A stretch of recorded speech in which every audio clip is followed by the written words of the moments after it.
Earlier in the demonstration, we did what's called a heel slide. We did it on treatment plinth. I talked about sliding the heel back, pushing the foot forward.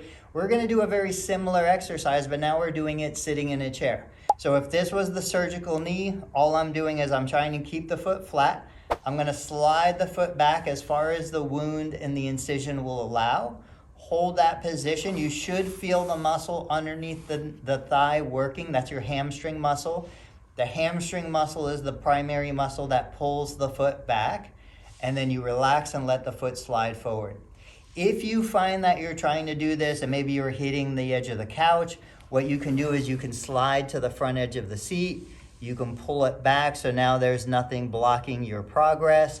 If you find that you want to go a little further, but this muscle just isn't doing the job, you can use your non-surgical leg in front of your surgical leg, and both of them can pull back together to get a little more movement, and then you relax. This is something you would do 20 to 30 repetitions, 3 or 4 times a day.